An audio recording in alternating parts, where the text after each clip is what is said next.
สบายดีทุกคนตั้งแต่สบายดีงานพอเศร้านะพี่น้องวันนี้ฝนตกคืนเราพอเศร้าเป็นไงพี่น้องบรรยากาศวันนี้ทุกคนจ๋าโอ้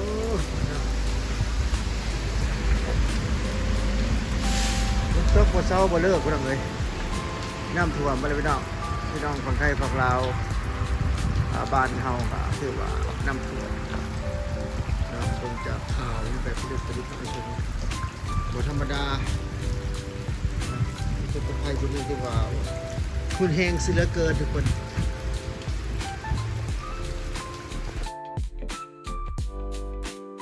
ฝนตกหนักเลยฝนเช้าอย่างตกเลยเมื่อคืนนี้เราบ้านเฮาคือว่า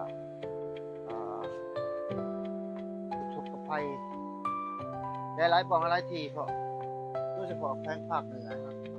ภาคเหนือภาคใต้แขวงสวรรณเขตของเฮานี่เป็นเจอเต็มเนาะเมืองพีนเนาะอยู่แถวพีนเนาะแถวจังทิดามัวบ้านนี้เนาะน้ำท่วมเป็นขอแสดงความเป็นห่วงใยเนาะพี่น้องและสำหรับคนที่อยู่นำประสบภัยน้ำท่วมเนาะประสบภัย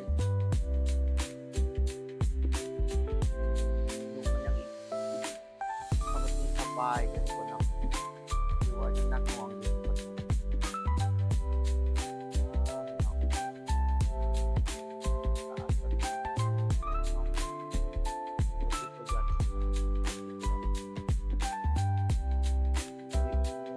ควาย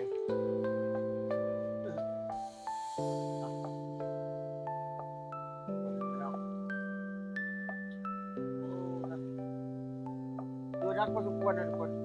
มา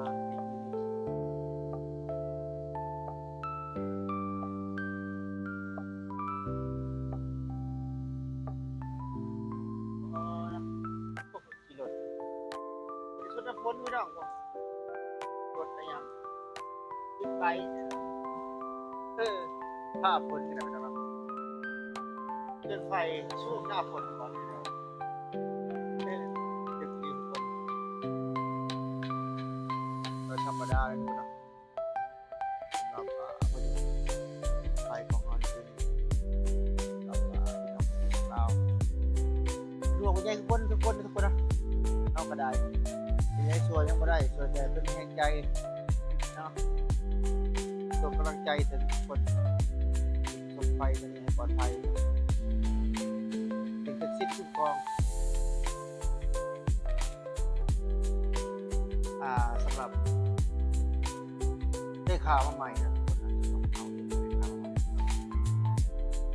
มีการปรับกฎใหม่จากทุกคน YouTube มีการปรับกฎตลอดนะครับทุกคนสำหรับแต่ละปีแต่ละช่วงล่าสุดก็นี้ข่าวใหม่แล้วว่าจะมีการปรับการดับยอดวิวตัวก่อนที่เป็นนับตั้งแต่30วิขึ้นไปจะนับ1วิวเดี๋ยวนี้มันนับไปวิแรกวิทวิตวินาทีทำอิฐเลยเอามันสิได้นับเป็นยอดวิว1ยอดวิวแบบวิดีโอยาวหรือวิดีโอสั้นคือกันทุกคนเพราะว่า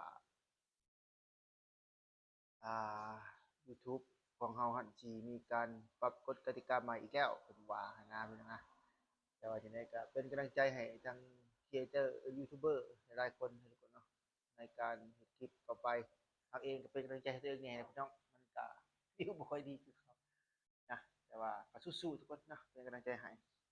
พี่น้องยูทูบเบอร์หลายคนนั่นเองทุกคนมื้อนี้ก็บ่มีเวลาพี่น้องคลิปมาอยู่ที่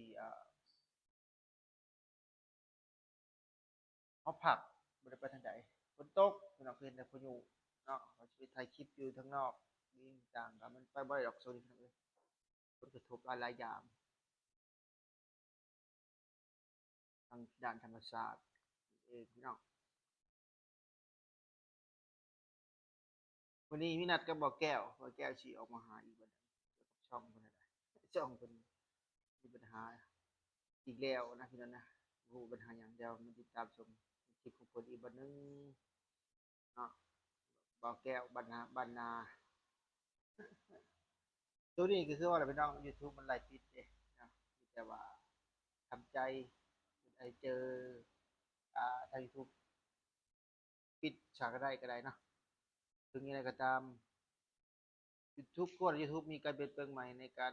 ปรับกฎกติกาอย่างต่างๆในการตรวจสอบคลิปให้เข้มงวดขึ้น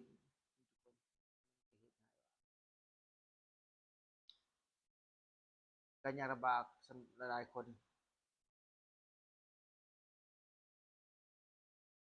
ที่จริงกฎมันมีมาแต่โดนได้ทุกคนมีมือบานมันมีแต่โดนแล้วทางแต่ว่าระบบตรวจสอบบ่เห็นเนาะเขาเองก็เคยบอกน้องๆหลายๆคนเนาะน้องๆเพื่อนๆยูทูบเบอร์หลายคนที่มาตั้งช่องกับเฮาหั่นก็บอกอยู่กฎมันให้ระวังเด้อกฎชุมชนกฎลิขสิทธิ์อหยังต่างๆมันก็มีต่างแต่ว่า YouTube บ่ทันกดเห็นซื่อๆต่างแต่ว่าระบบต่างๆบ่ทันฮอดคิวเฮาว่าไงคิวผู้อื่นก็จะมันมาถึงคิวเฮาได้คิดว่า YouTube อ่าเปลี่ยนเปลี่ยนกฎบ่อยต่างๆแต่มันก็กฎก็อันเก่านั่นแหละพี่น้องมันมีอยู่แล้วมีแต่ได้มาสำหรับคนชุมชนตั้งแต่มันใช้ระบบตรวจสอบที่เป็นเอไอน่ะมันสิไวขึ้นเนาะแต่ก่อนก็อาจสิระบบอัลกอริทึมต่างๆมันสิบ่ส่ำระบบแต่ทุกมื้อนี้ถ้าเพิ่นเอาง่ายๆส่ำมันก็เอไอต่างๆระบบมันก็ทันสมัยขึ้นว่าง่ายตรวจสอบเห็นไวขึ้นเนาะเฮ็ดให้ช่องเฮาโดนปิดไวขึ้นเนาะ เจอไวขึ้นยังไงซะระบบตรวจสอบเห็นไวเห็นง่ายในการตรวจสอบคลิปนั่นเองทุกคนเนาะตอนนี้ก็เวลา8โมงแล้วทุกคนเดี๋ยวบางคนโอ้ยกินกาแฟอยู่แต่ว่ามันบ่มีอันนั้นไปซื้อทุกคนจะเลาะเบิ่งก่อนเบิ่งหยังพี่น้องฝนตกช่วงบ่เช้าเลยนะฝนกับพี่น้องเอ้ยฮู้ไปได้ไดของฝนมื้อนี้ก็คือเก่าคือเดิมพี่น้องฝนตกฝนลินหน้าดินแหล่หน้าดำคือเก่าเฮาก็ได้สำหรับคลิปนี้เอาสำหรับพี่น้องบ่หลายบางมายพี่น้องเนาะเอาแบบเล็กๆน้อยๆก่อน ก็ได้เจอกันอัปเดตสถานการณ์อยู่ที่บ้านเฮาให้ฟังอีกเบิ่งนิดหนึงพี่น้องว่าฝนตกฝนรินส่ำใดหั้นนะเนาะสวัสดีครับพี่น้องพบกันใหม่คลิปหน้าพี่น้องบ๊ายบายสวัสดี